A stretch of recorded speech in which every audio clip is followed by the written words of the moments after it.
Bây giờ qua phần thứ 3. Như vậy thì tu tập như thế nào để chúng ta được đầu thai theo ý muốn?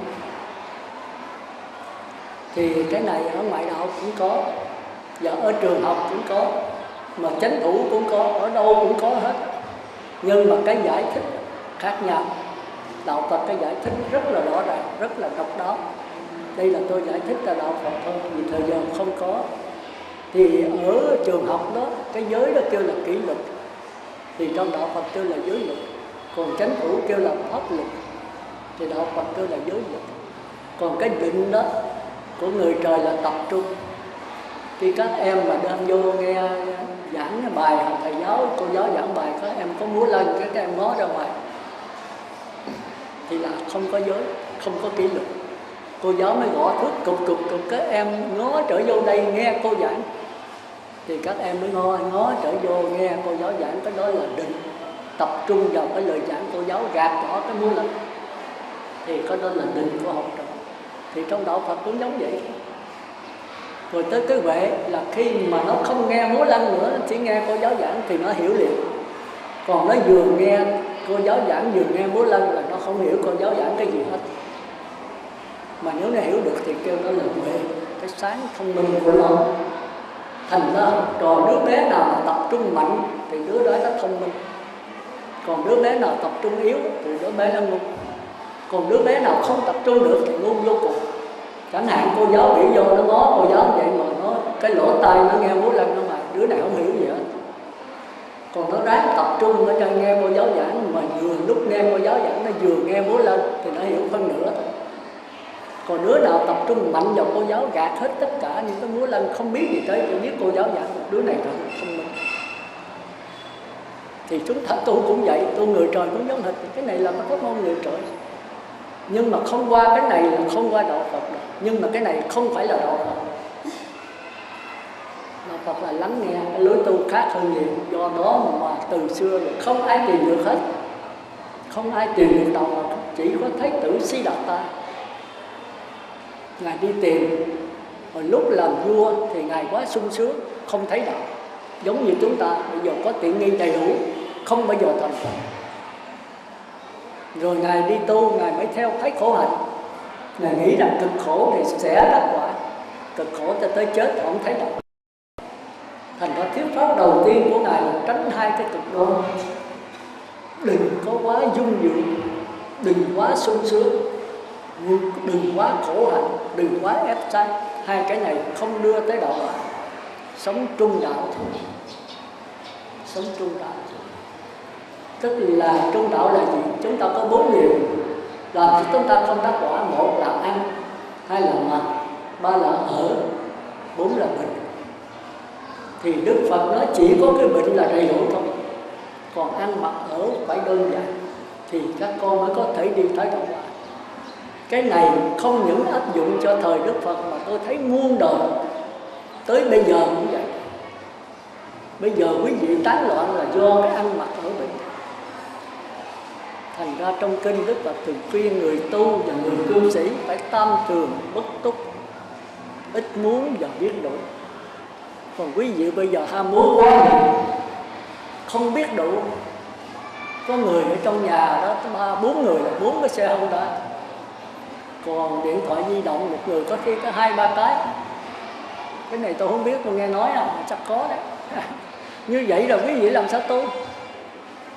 Nửa đêm 11-12 giờ khuya tích nó đờn tùm lum ở chân gà gái rồi tùm lum lại nghe.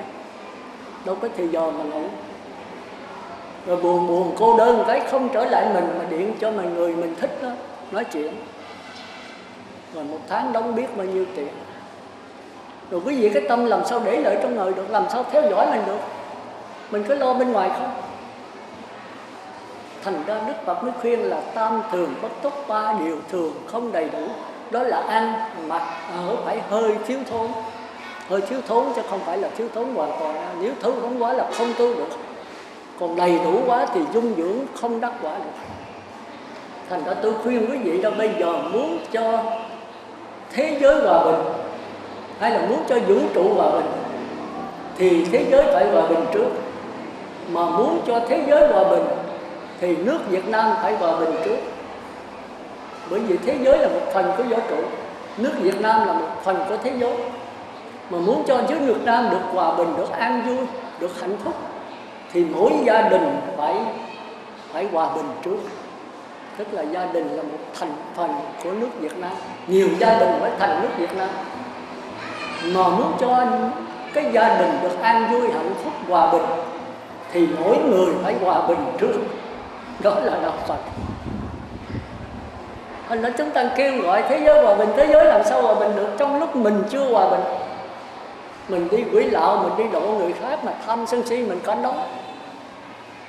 Tôi giúp cho anh thì anh phải cảm ơn tôi, mà anh không cảm ơn chửi tôi là tôi chửi lại. Mình đâu có hòa bình. Thành ra muốn cứu thế giới, muốn cứu vũ trụ thì phải cứu mình trước. Tự độ mới độ tha, tự giác mới giác tha. Cái đó là lời Đức Phật đã kêu gọi từ xưa, mà tôi thấy bây giờ cần phải áp dụng. Mà cá nhân mỗi người muốn hòa bình phải làm sao? Phải giới, phải định, phải huệ. Mà giới là cho xác thân, định là cho cái tư tưởng, cho cái tâm linh, huệ là cái diệu dụng, cái sáng suốt của cái tâm. Thì muốn sáng suốt ban đầu mình phải đè nén nó trước, tập trung mạnh, tập trung kỹ, tập trung lâu, tập trung sâu. Mà nếu không tập trung thì sao? Nó ngu si lại. Thành ra phải tu hoài, phải giữ hoài. Thành ra hễ mà tinh tấn thì thông minh sáng suốt, còn giải đãi đó thì sẽ ngu si trở lại.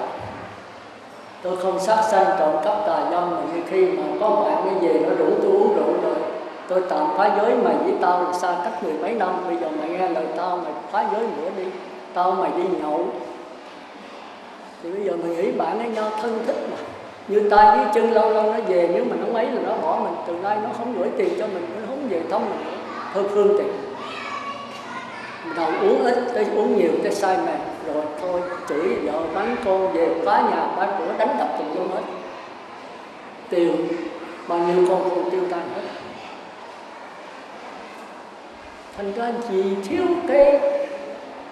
cái định lực. Nếu con người có định lực thì con người sẽ đè nén nó được. Mà nếu định lực mạnh thì mày đè nén được. Mày rủ tao thì tao biết là phá giới là tao sẽ khổ, làm cho mày khổ, vợ con tao khổ, gia đình tao tan nát, nhất định tao không làm. Thì mình thắng được là nhờ mình niệm Phật, khỏi cần niệm Phật giai đoạn mạnh mình thắng được. Nhưng mà từ nay tình bạn dứt luôn. Thằng bạn nó không hiểu gì hết, nó thấy là bạn mình cứng quá, thôi tao tiêu giao với mày, thì nó nguy hiểm. Cái giới, cái định là được cho mình, còn cái huệ là được mình, được người khác. Cái huệ là gì? Là phải đầy một bụng giáo lý. Và tại sao không uống rượu? Tôi thắng cái uống rượu, mà cái rượu nó tai hại làm sao? Khi không uống rượu thì cái lợi như thế nào? Mình phải đem cái trí huệ người ta giảng cho bạn mình biết. Thì khi người bạn mình biết là chẳng những nó không trách mình, mà nói không uống rượu luôn, thành ra được mình, được nó, thì cái này là do cái trí huệ. Mà trí huệ là phải nghe pháp, phải xem kinh, phải quán xét, phải nghiền ngẫm. Ví dụ thường tôi định mà quý vị không chịu quán xét, không chịu đi nghe pháp, không niệm Phật được rồi, Nam Mô A Di Đà Phật thôi, như vậy thôi, thì được cho mình thôi. Nhất niệm thì giảm sanh, nhưng mà không cứu được ai hết. Mà pháp môn tịnh độ là pháp môn phải tự độ. Mà muốn độ tha luôn luôn phải có trí tuệ. Mà đây là cái trí thức nha, chứ không phải trí tuệ. Cái thông minh sáng suốt, chứ không phải là trí huệ. Nhưng mà thông minh tám thức cũng tạm rồi. Nếu mà gặp cái bức xúc quá, gặp cái quá tải, nó vẫn mất như thường. Nhưng mà nếu tinh tấn hoài thì còn giữ được. Thôi chúng ta nói sơ vậy ha. Thì đó là đi qua phần thứ 3 là tu tính, hành và nguyện. Tôi chỉ nói sơ thôi nha. Thì tính, hành, nguyện hay là giới định tuệ, nó cũng như cái kiềm ba chung. Nếu tôi giữ giới kỹ, như tôi nói nãy là 5 người bên ngoài, thì tôi sẽ trở về bên trong giữ dạy. Thì cái định lượng tôi sẽ mạnh. Mà định lượng tôi mạnh rồi thì tôi quán xét cái vô thường, vô ngã, khổ đau nó rõ ràng. Mà nếu tôi quán xét rõ ràng rồi đó thì cái định lực tôi càng ngày càng mạnh thêm. Mà nếu tôi quán xét rõ ràng thì cái giới tôi dễ được. Thành ra nó giống như cái kiềng ba chân, hãy gãy một chân và hai chân kia không xài. Đây là tôi nói giới định tuệ của người trời nha, chứ không phải của đạo Phật. Thì bây giờ chúng ta đi sâu vào cái đó. Thì cái giới đó bên tịnh độ kêu là hành, cái định bên tịnh độ kêu là tính, cái huệ bên tịnh độ kêu là nguyện. Gồm có ba cái này thì mới giảng sanh được.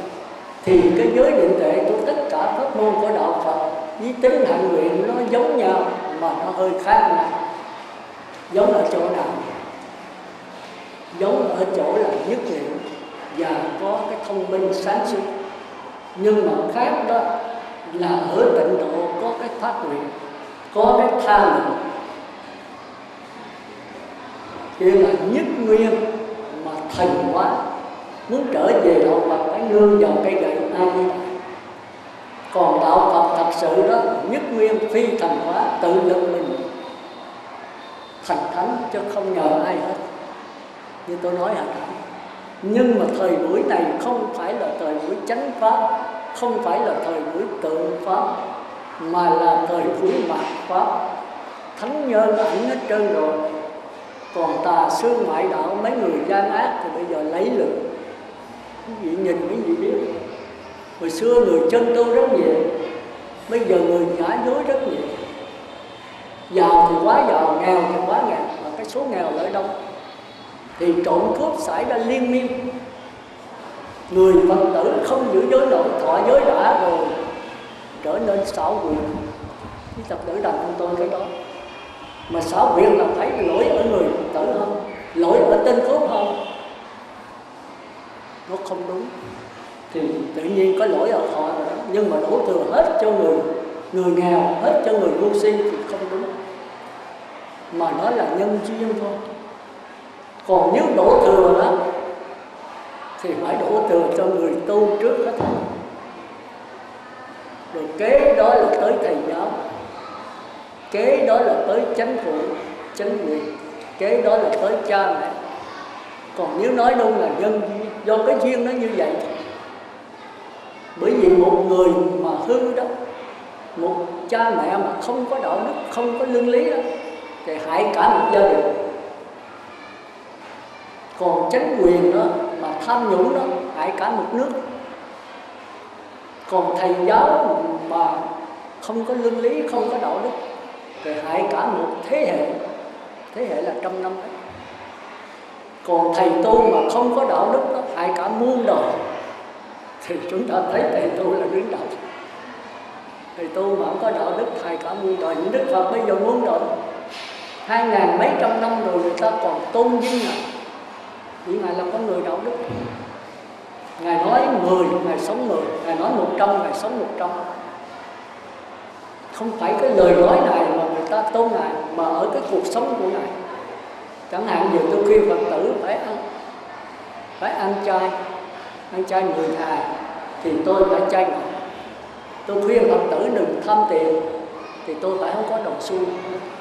Thì Phật tử do kính tôi mà làm. Chứ bây giờ tôi biểu Phật tử ăn chay 10 ngày mà tôi ăn thịt uống rượu thì Phật tử không bao giờ nghe.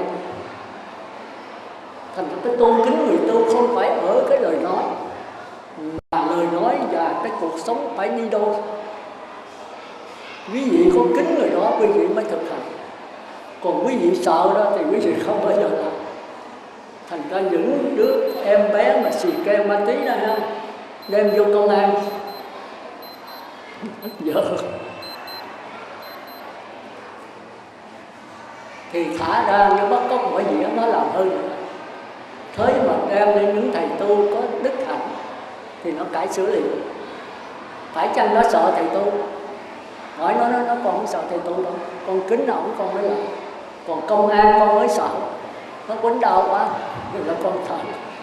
Như trước mặt con sợ nó, sau lưng con chửi nó biểu con đừng uống rượu về tới chỗ bạn rồi bureau nó làm nó sai mẹ. Nó cấm mình không cho uống rượu mà nó sai cốt mà. Còn ông sư mà ông biểu đừng uống rượu, ông không bao giờ uống. Ông khuyên người ta ham tiền, ông không có các bạn nào. Ông khuyên có ăn chay 10 ngày, ông ăn chay ngọt. Thì chúng ta nên nhớ mà gia đình mà hư đó, một phần lớn là do cha mẹ. Học trò mà hư đó, phần lớn là do thầy giáo, thầy cô. Thì chúng ta phải hiểu chúng ta phải hiểu. Thành ra khi thuyết pháp như vậy mà Phật tử không hiểu đó thì do ông Pháp Sư ngu. Phật tử nói tụi con ngu lắm sư ơi, sư bữa nay giảng cao lắm con không hiểu gì hết. Thì đành rồi, Phật tử ngu là mới vô đây nghe pháp. Nếu mà người học trò mà giỏi làm thầy giáo hết thì đâu có đi học làm chi. Sở dĩ nó ngu nó mới là học trò. Quý vị ngu mới vô đây nghe pháp. Nhưng mà ông thầy giáo giảng không hiểu gì hết, là ông thầy giáo ngu, không biết cái trình độ của học trò. Có đứa học trò nó ở 3-4 năm mình nói là học trò này ngu. Dĩ nhiên ngu nó mới là học trò.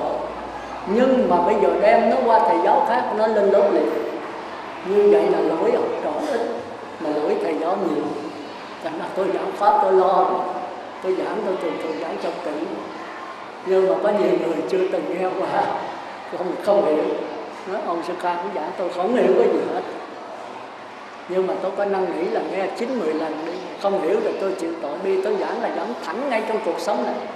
Tôi muốn với ông với bà đều thành thật hết, đều giảng sanh về cảnh giới tốt lành và chấm dứt độc thai. Chứ tôi không chịu đi bên địa ngoài, không chịu lại còn mạnh giỏi hay không, lúc này có khỏe hay không, rồi con cái bao nhiêu đứa làm ăn có phát tài hay không. Mấy cái đó không phải người tu. Mấy ông bà thích cái đó lắm. Mà nói bây giờ thấy cái mặt bà sao trẻ tươi quá thì mình khoái, mặt mình ở mà trên đi. Còn mình thấy là mấy này sao thấy bà mèo nhèo quá vậy. Con mắt tôi độ không có thầy, ở nhà có phiền não gì hết thì bắt đầu buồn. Hãy mình nói không tốt mình là nói sự thật là không chịu nghe. Chúng ta thích vậy đó. Mà tôi giờ không có đâu. Tới tôi là bây giờ có ăn chay không? Có giữ giới hay không? Có thọ giới chưa? Thọ mấy giới? Trả giới cho tôi nghe. Có niệm Phật không? Niệm Phật làm sao? Niệm Phật để làm cái gì? Rồi cõi Phật A Di Đà ở đâu? Chết được cái gì giảng sanh? Rồi muốn giảng sanh cần bao nhiêu điều kiện? Tôi đi thẳng cái đó còn không được thôi. Thành ra đến tôi phải có tu. Chứ giờ đến nói chuyện đời thì ngoài thiếu gì chuyện đời nói hoài không hết. Mà chuyện tu thì hết. Tôi mà đi thẳng cái đó rồi thì thấy tất cả dạng vật đều không có. Cuộc sống này không có vấn đề. Mà chúng ta đặt ra vấn đề là một cái ngu. Mà giờ giải quyết vấn đề thì sanh ra nhiều vấn đề. Đạo Phật là thấy cuộc sống không có vấn đề. Nói đạo Phật là khổ hả? Sai. Nói đạo Phật là sướng hả? Là. Vì đạo Phật là gì? Đạo Phật là đạo Phật không sướng mà cũng không khổ. Đạo Phật là cái đạo thấy rõ. Mà đã thấy rõ thì không có sướng đối với khổ. Nó là một sự an lạc tuyệt đối. Dầu ở trong khổ cũng thấy an lạc, dầu ở trong hạnh phúc cũng thấy an lạc. Khổ đau và hạnh phúc bằng nhau, đều phát hiện từ cái chân tâm. Đó là đạo Phật. Thành ra định nghĩa đạo Phật khó lắm. Nói sư giảng cao quá, tôi nói cao là sai. Vậy sư giảng thấp, nói thấp là lầm. Giảng trong con người mình là cao gì đâu. Phải ở trên trời thì cao, còn ở dưới đất thì thấp. Cái này ngay trong cái sắc thân mình cao thấp gì đâu. Nhưng mà tại mình không bao giờ trở về con người mình. Thành ra mình không hiểu mình là gì. Thành ra mình thấy nó lạ. Sư nào cũng giảng lạ quá. Lạ gì đâu. Mắt, tai, mũi, lưỡi, thân, ốc ở đâu? Ngay trong sắc thân không đầy 2 thước. Khi mình tiếp xúc với sự vật có sắc lượng ở đâu? Ở con mắt và sự vật ăn ái. Rồi thọ vẫn là dây thần kinh. Khi mình tiếp xúc sự vật mình thấy cảm giác dễ chịu, khó chịu ở đâu? Ở ngay dây thần kinh là 8 tiếng đồng hồ nó mới chết. Thành ra người chết để 8 tiếng là chỗ đó. Cái cảm giác dễ chịu, khó chịu còn. Sắc thân chết, mắt, tai, mũi, lưỡi chết rồi. Dây thần kinh, thị giác, thính giác, xúc giác, khứu giác, vị giác phải 8 tiếng mới đứt. Nó mấy ông bà đâu có biết. Thành ra tôi thường khuyên là chết thì đừng có đụng cái xác thân người chết nha. Phải để 8 tiếng khi các dây thần kinh nó đứt rồi thì mới luyện. Còn muốn đi coi thầy để 8 tiếng hay đi coi, có nhiều thầy nói 1 tiếng 2 tiếng luyện thì chết rồi. Cái xác thân đụng đau quá, nó không sao. Ngồi nghĩ sanh thì sanh về súc sanh, thay vì giảng sanh về cõi Phật. Thành ra phải đi nghe Pháp. Đức Phật nói trong tất cả bố thí, pháp thí là cao thượng hơn hết. Pháp thí tại sao cao thượng? Tài thí, pháp thí vô quý. Tài thí là bố thí tiền bạc, không ích lợi gì hết, giúp người đó sống 1 tháng, 2 tháng, 1 năm, 2 năm, suốt đời, rồi chết là lang thang. Vô quý thí giúp người đó sống thêm 10 năm, 20 năm, thấy người đó té đi sâu vào nước, vào đó có cứu, thấy người đó bị lửa cháy, vào đó cứu, mà cứu không được thì cả hai đều chết hết. Nên cái không sợ đi làm việc thì chúng ta thấy rất quan trọng, nhưng mà không bằng pháp thí. Vì sao vậy? Vì cứu được cái đời này, người đó chết té xong chết thì cứu lên sống 10 năm, 20 năm rồi cũng phải chết. Chết đi về đâu? Không biết, không ích lợi gì. Còn cái pháp thí giúp người ta vĩnh viễn không còn lang thang, cứu giúp muôn ngàn cái sắc thân. Khi mình hiểu được cái linh hồn, cái bất tử trong cái sanh tử cuộc sống này rồi thì chấm dứt cái đầu thai, chấm dứt ngay bây giờ và tại đây. Chẳng hạn tôi cho cái thí dụ, bây giờ thí dụ như là tôi đi, thì cái thân tôi đi, tôi biết rằng cái thân đi, thì cái biết có đi không? Nhưng cái biết đâu có đi, cái thân đi nhưng cái biết không có đi. Còn tôi đi mau thì cái thân đi mau, chứ cái biết không có mau. Rồi tôi ngồi xuống thì cái thân ngồi xuống, cái biết đâu có nổi. Nó biết là cái thân, mà thường chúng ta lấy cái thân là đâu, chúng ta quên mất cái biết. Cái biết mới chính là cái biết ra sao sư không có nói được. Nhưng mà nếu không biết thì mình chết. Không có cái biết này là cái sắc thân, này là sắc thân chết. Cái đạo Phật nó khó, nó dễ, nó đơn giản mà nó khó. Đơn giản chứ không phải dễ. Rồi bây giờ có cảm giác, tôi lấy cái mũi, cái kim tôi chích vô thịt, thì cái thân thể tôi đau. Bây giờ tôi biết thân thể đau, nó biết có đau không? Tôi biết không có đau, cái thân thể đau. Bây giờ tôi vừa chích vô thân thịt, tôi vừa ghim vô cái mạch máu để vô nước biển, thì hai cái đau, một cái đau thân thể, cái đau cái tay mình. Nhưng mà cái biết có đau nhiều không? Có mấy ông ngồi nghe cho kỹ nha, tôi giảng sơ thôi à, để qua cái đạo Phật để mình biết. Nãy giờ tôi dưới đạo Phật, ở đây là tôi nói vắn tắt thôi. Đó, còn bây giờ bắt đầu cái biết nó hết, tôi gỡ nước biển ra, gỡ thích ra, thì hết ra, cái thân thể hết ra. Có biết có hết không? Vẫn còn. Nó biết rằng thân thể hết ra. Rồi bây giờ trở lại ăn nhầm đồ độc, không kiêng cữ gì hết. Nó nhức nhối trở lại. Chích thuốc gì nó cũng vẫn nhức quá xa. Thì cái thân thể nhức chứ cái biết không có nhức. Rồi khi mà nhức quá xa, cái thân thể chịu không nổi, đứt bóng, chết. Thì cái biết có chết không? Cái biết vẫn còn. Nó biết rằng thân thể đã chết, thân thể đã đứt bóng rồi, nhưng cái biết nó còn trên không gian, đó là linh hồn của chúng ta. Thành ra nếu chúng ta tu trên linh hồn đó, thì chúng ta không bao giờ chết. Để cho sắc thân đau, lắng nghe cái đau, thì biết cái đau, cái biết là không có đau. Rồi khi cái biết mà đau quá xá, cái xác thân đứt bóng chịu không nổi, thì cái biết này nó vẫn không chết. Nó biết là xác thân đã chết, thì nó nằm nơi lửng trên không gian. Nếu nó còn tham muốn nữa thì nó sẽ đi tìm xác thân khác. Thì vấn đề kêu là đầu thai hay là tái sanh. Đầu thai hay là tái sanh. Như vậy thì xong ha. Bây giờ tôi nói tóm lại quý vị phải giữ 5 giới cho xác thân trong sạch. Giới thứ nhất là không trộm cắp, giới thứ không sát sanh, giới thứ nhì không trộm cắp, giới thứ ba không tà dâm, thứ tư không nói dối, thứ năm không uống rượu, không ghiền các chất sai.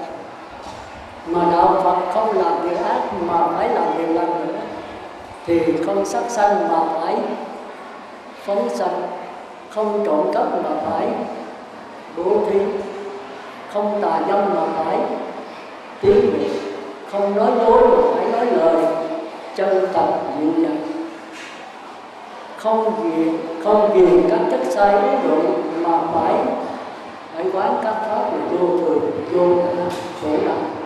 Cái này khó đấy. Thành ra có giới thứ nhất và giới thứ năm là khó nhất. Thứ nhất là cái giới khó hiểu nhất, thứ năm là cái giới bao trùm hết, bao trùm. Cái giới thứ năm là thuộc về tâm, không ghiền các chất sai. Thì như tôi nói lại đó, cà phê, rượu, trà, thuốc lá, cờ tướng, xì ke, ma túy, số đề, coi truyền hình, coi ca nhạc, hãy dừng bất cứ cái gì mà nó rồi thành phải dứt bỏ hết và phải quán cuộc đời vô thường, vô ngã, khổ đau. Cái này khi khác giảng cái vô thường, vô ngã khó à, nó bao trùm tôi cái như thế. Thì đó là xong cái giới. Nếu mà xong giới với ông mấy bà bắt đầu niệm Phật thì nó dễ nhất niệm Phật rồi. Khi mà giữ giới kỹ là 4 điều này: một là rành rõ, hai là tương ưng, ba là chí thiết, bốn là biết tâm. Tôi để mới khác nha, thời gian đã hết rồi. Thì tôi nhắc sơ thôi, ai muốn nghe kỹ thì nhân viên khác. Còn cái thứ hai là cái định hay là cái tính. Thì niệm Phật đếm từ 1 tới 10, niệm Phật khỏi đếm, khỏi cần niệm Phật nữa, chìm đắm trạng thái niệm Phật, ra khỏi trạng thái chìm đắm là 5 Phật. Thì cái này khi khác giảng nha, thì giờ nó nói tôi giới thiệu to hơn, muốn đi sâu thì hơi phải nghe mình tính cho kỹ đấy. Niệm Phật đếm từ 1 tới 10, niệm Phật khỏi đếm, khỏi cần niệm Phật thì đếm. Còn chìm đắm trạng thái niệm Phật, ra khỏi trạng thái chìm đắm là phải hiểu cái sắc thân này cho kỹ. Mà nếu được như vậy đó, tới giai đoạn thứ 3 là phải cần niệm Phật nữa, và thứ 4 là chìm đắm, thứ 5 là ra khỏi trạng thái thì được 6 điều đó. Một là hiểu được sự, hai là hiểu được lý, ba là hiểu được nhân, 4 là hiểu được quả, 5 là hiểu tự, 6 là hiểu tha. Thôi bữa khác giảng nha. Thì cái này tôi nói vậy thôi. Thì Phật tử hết giờ. Rồi cái cuối cùng là cái nguyện. Nguyện thì không có điều kiện. Nguyện là quyết định cho vấn đề giảng sanh. Thì ở bên các tông phái khác nguyện là trí huệ, là cái diệu dụng của cái tính. Thành ra chỉ cần tính với nguyện là chúng ta được giảng sanh. Tính là định lực cho bằng, tức là khỏi cần niệm Phật vẫn có tiếng niệm Phật là cái tính xong. Giờ hết nguyện là A Di Đà hiện ra tiếng dẫn lượng. Còn niệm Phật đếm từ 1 tới 10, niệm Phật khỏi đếm, A Di Đà chưa có hiện nổi vì cái định lực quá yếu. Thì phải nhờ thêm ban hộ niệm, nhất là người nhắc niệm. Bởi vì cái dòng A La Gia chúng ta trôi chảy như vậy thì trong đó chứa là chủng tử ác, chủng tử thiện, là chủng tử vô ký, chủng tử niệm Phật. Mà khi mình hít vô không thở ra, cái cộng tử niệm này quyết định cho vấn đề tồn tại. Thành ra bây giờ mình ngồi đây cho mình nhớ về vấn đề. Có khi mình nhớ tới chuyện hôm qua, có khi mình nhớ tới chuyện 2-3 năm về trước, có khi tôi mới nhớ lại sư giảng giống ông sư nào, hoặc là sư giảng giống trong kinh con coi, thì cái đó là tạm niệm. Mình nghĩ tùm lum hết. Thành ra khi mình tắt thở hít vô không thở ra, mình nhớ tới điều ác, 4 điều ác. Mà khi mình hít vô không thở ra, mình nhớ tới điều thiện, sanh về cõi trời. Còn mình hít vô không thở ra mà nhớ tới đi Phật thất, niệm Phật có tác niệm, tắt thở, giảng sanh về cõi trời. Thành ra vấn đề giảng sanh rất là quan trọng. Cái giờ phút cuối cùng kêu là cận tử niệm, tức là hít vô không thở ra, nó quyết định về vấn đề giảng sanh của mình. Thành ra cái ban hộ niệm rất là quan trọng. Còn người nhắc niệm còn quan trọng hơn. Và quan trọng hơn nữa chính là người hấp hối.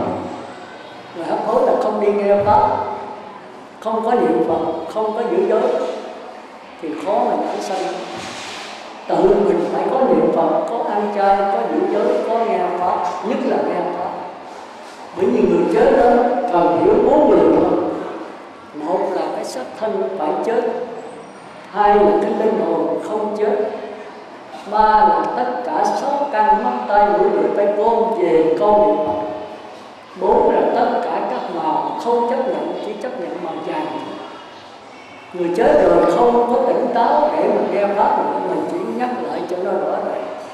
Mà lúc mà đi còn sống, còn tỉnh táo không đi nghe pháp thì chừng đó người giảng, tức là ông sư và sư cô đến khai thị, người chết không hiểu gì.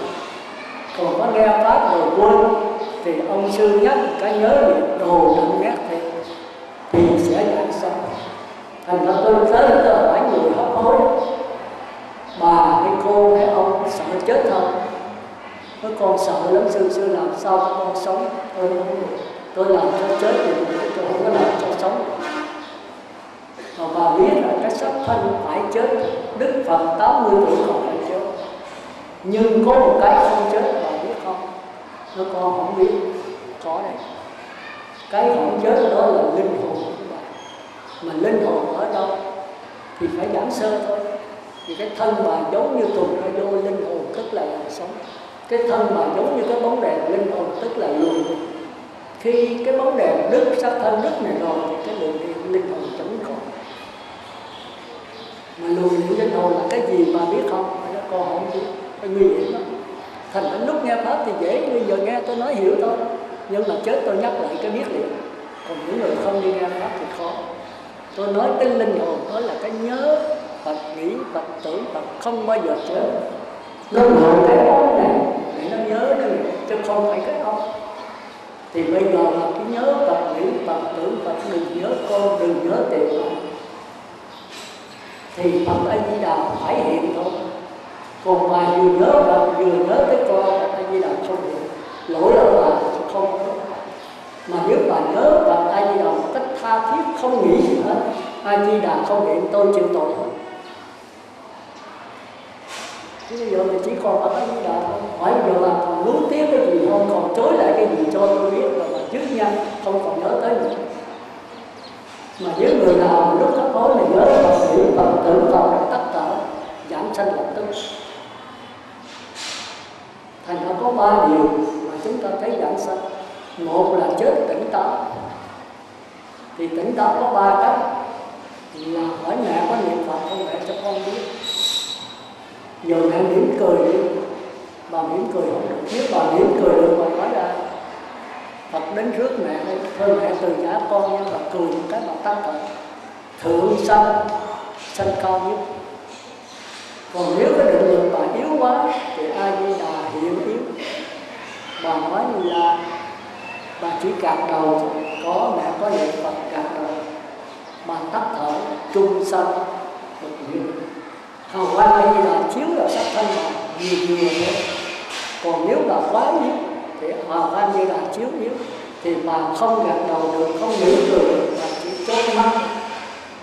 Thì lúc người chết ai cũng xìu. Mà được A Di Đà chiếu vào đó rồi, cái sắc thân không phải của mình, một phân nửa của A Di Đà. Thành ra muốn coi lã sanh không coi lúc người hấp hối. Nên nếu mỉm cười được không? Mỉm cười nói được trước đấy. Thôi A Di Đà đến trước mẹ, mẹ đi nha, con ở lại, cô cố gắng niệm Phật rồi bà tắt thở. Thượng sanh. Còn bà gật đầu mẹ có niệm Phật không? Gật đầu là có, rồi tắt thở, trung sanh. Còn chốt mắt không hạ sanh. Còn mê man, trong lúc người ban hộ niệm ta niệm Phật mà mê man không biết gì hết. Rồi trong lúc mê man tắt thở hên xui. Vấn đề đó sanh để hên xui thì kệ. Hên xui tức là lúc bà nhớ trên chuyện ác bà tắt thở ngay đó muốn được ác. Bà nhớ tới điều thiện tắt thở sanh về cõi trời. Mà nhớ tới niệm Phật có phát nguyện sanh về cõi Phật hên xui. Chúng ta đừng để cho người chết hên xui. Vấn đề giảng sanh một người, giảng sanh một người thành Như Lai. Chúng ta nên nhớ 100 người giảng sanh, 100 người thành Như Lai là chấm dứt cái con đường sanh tử. Mà đường sanh tử là đường quan trọng hơn hết trong cuộc sống của chúng ta. Quý vị nhớ ha, đó là một cái điềm lành thứ nhất. Còn điềm lành thứ hai nữa là để 8 tiếng đồng hồ. Cái này là thấy giảng sanh rồi đó. Nhưng mà muốn bảo đảm là coi cái điều lành thứ hai là người chết mà nếu có hào quang Di Đà chiếu vô đó Nếu chiếu mạnh là mỉm cười, chiếu vừa vừa là gật đầu, chiếu yếu nữa là chớp mắt. Thì cái thân xác đó là thân xác của A Di Đà phân nửa. Thành ra những người chết mà sanh về địa ngục ngạ quỷ súc sanh đó thì để 5 phút, 10 phút, 1 tiếng, hoặc là sanh về cõi trời để 1 tiếng, 2 tiếng là cứng ngắc như khúc cũ thì không giảm sanh. Còn nếu có hào quang A Di Đà chiếu vô đó đó thì để 8 tiếng, 9 tiếng, 10 tiếng, 20 tiếng cũng vẫn mềm ùi lúc còn sống. Vì đó là hào quang A Di Đà. Thì cái chuyện chứng giảm sanh thì hai cái này là bảo đảm chắc chắn là giảm sanh. Nhưng mà ở phẩm nào, hạ phẩm, trung phẩm hay là thượng phẩm thì không biết là giảm sanh. Có thể là thượng sanh, trung sanh, hạ sanh. Sanh nó khác nhau, sanh là cái niệm Phật, bạn thấy. Còn cái phẩm đó là người trời và hạ phẩm. Còn nhập lưu nhất giả lai thì trung phẩm, hạ phẩm là Phật thánh đầu tư đấy, còn trung phẩm là phương tiện hữu duyên. Còn các bậc Bồ Tát thật báo trang nghiêm, thì tôi nói sơ thôi ha. Thì cái phẩm đó là cái niềm tin nhất niệm, trung phẩm là vô niệm. Thành ra muốn biết rõ thì cái này thôi khỏi cũng được, biết giảm sanh rồi. Nhưng mà hạ phẩm trung phẩm không biết. Còn nếu ai mà có cái đức, tức là có tu, nhất là mấy sư cô, mấy thầy có giữ giới có đức thì nên rờ những người chết. Bởi vì rờ nó đòi hỏi người có đức là sao? Thì tôi nói lại, ví dụ mình lợi gần người chân tu, mình thấy một sự mát mẻ, một sự an lạc. Còn lợi gần công an đó, thì mình thấy mình sợ. Tôi nói đứng xa thì sợ, mà đứng gần thì run. Còn mà lợi gần Đức Phật hay các vị La Hán, mấy vị có giữ giới có tu, mình thấy một trạng thái mát mẻ, an lạc. Cái đó kêu là cái ở ngoài thì kêu là cái nhân điện, mà trong đạo Phật thì kêu là cái từ hay là cái bi nó tỏ ra. Thành ra người ác thì nếu quý vị có thiên nhãn bên kia sẽ thấy cái hào quang xung quanh họ màu đen, đây là địa ngục ngạ quỷ.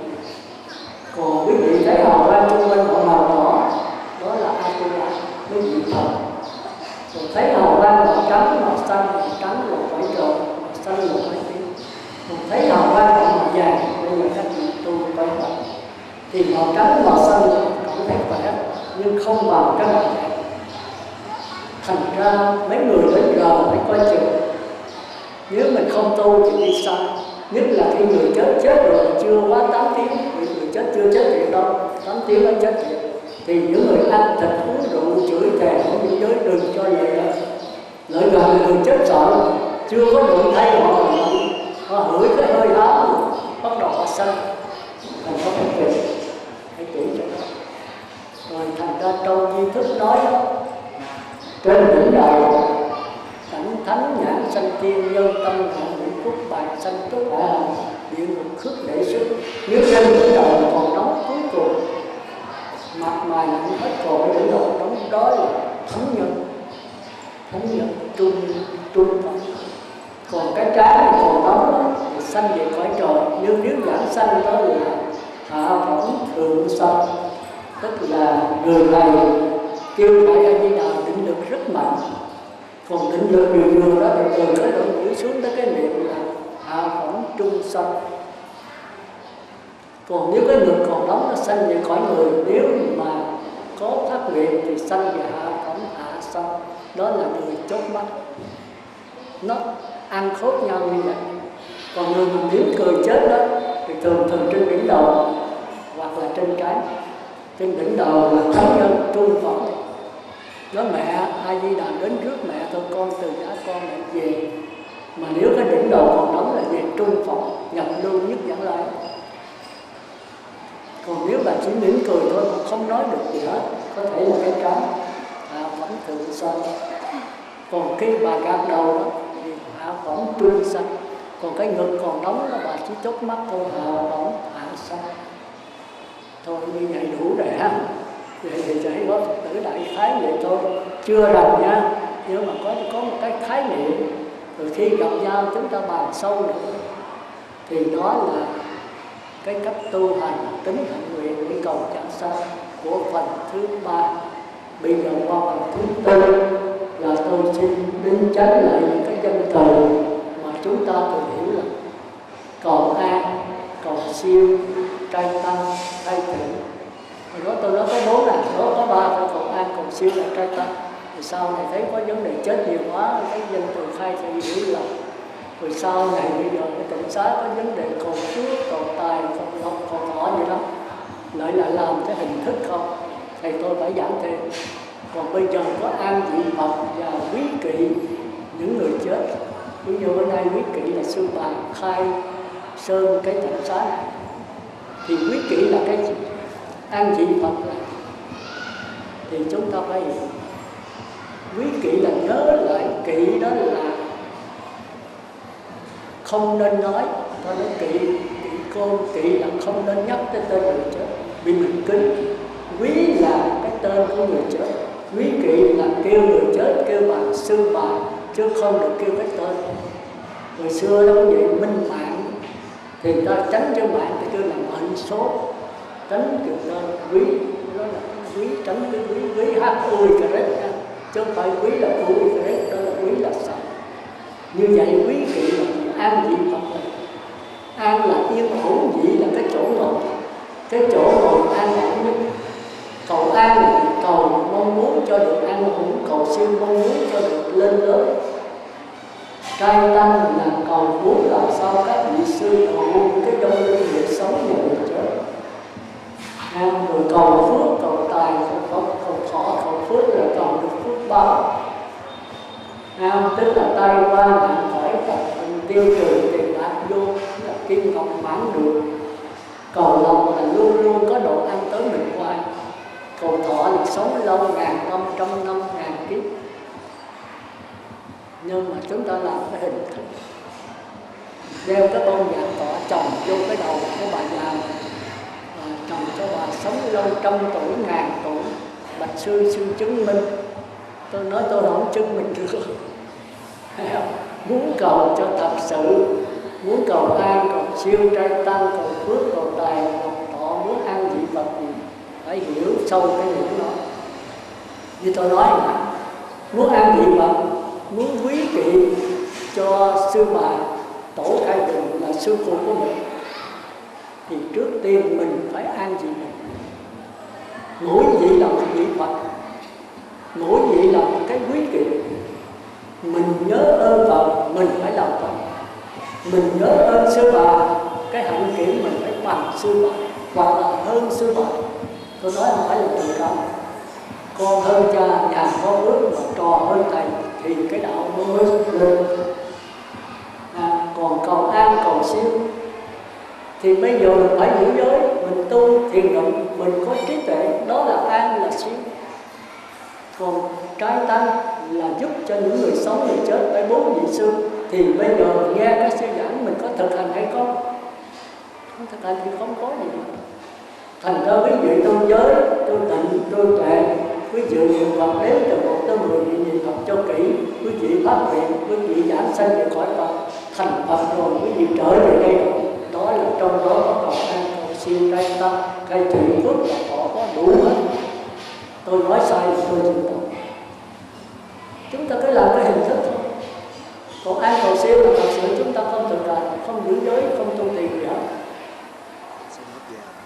Thì làm sao mà an, làm sao mà siêu? Mà chúng ta phải nhớ trong đó.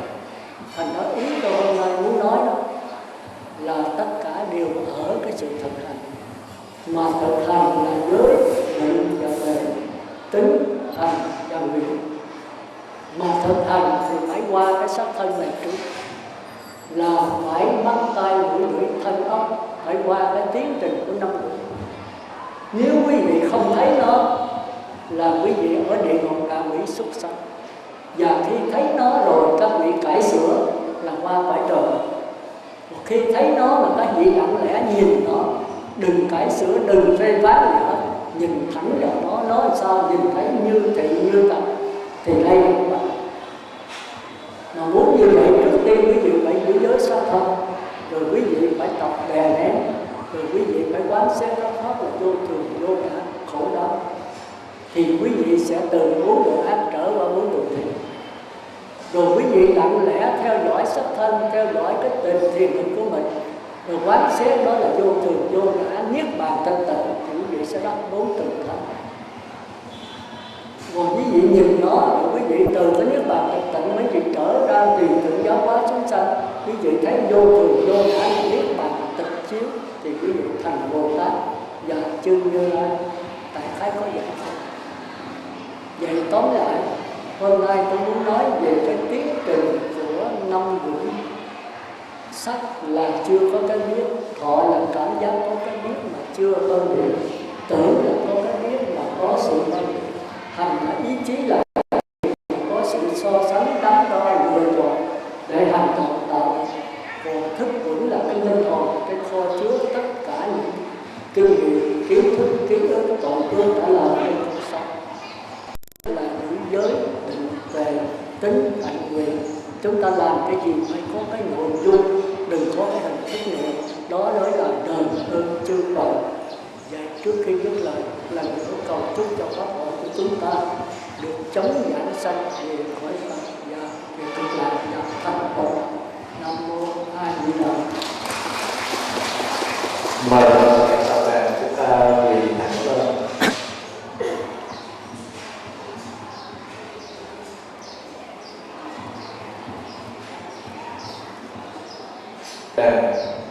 May giới đức vẫn còn của dân cho định non linh thú, trang nam già vẫn còn ràng nơi linh xá Đức Lâm, để làm một hại đăng cho đêm tối ngay lầm, làm vũ tệ cho chúng sanh quay về bờ giác.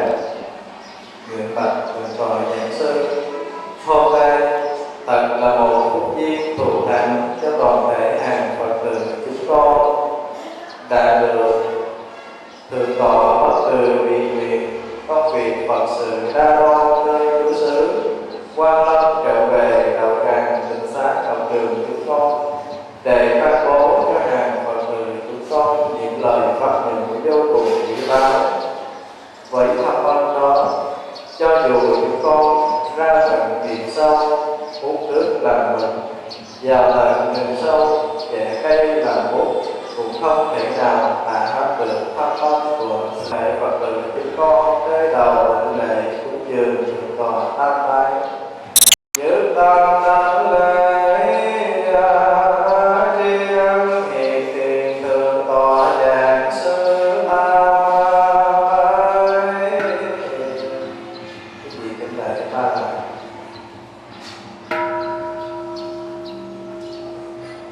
Anh như là chúng con thượng tọa hồi nguyện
Thầy tôi tài đức gian người, lúc nào cũng nở nụ cười trên môi.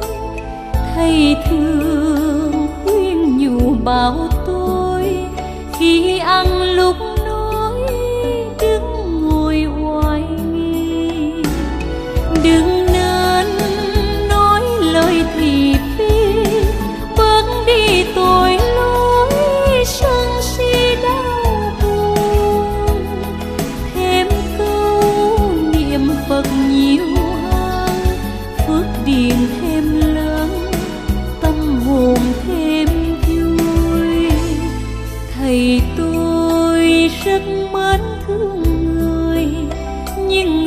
già yếu cuộc đời đơn côi, được thầy che chở dưỡng nuôi chăm lo sớm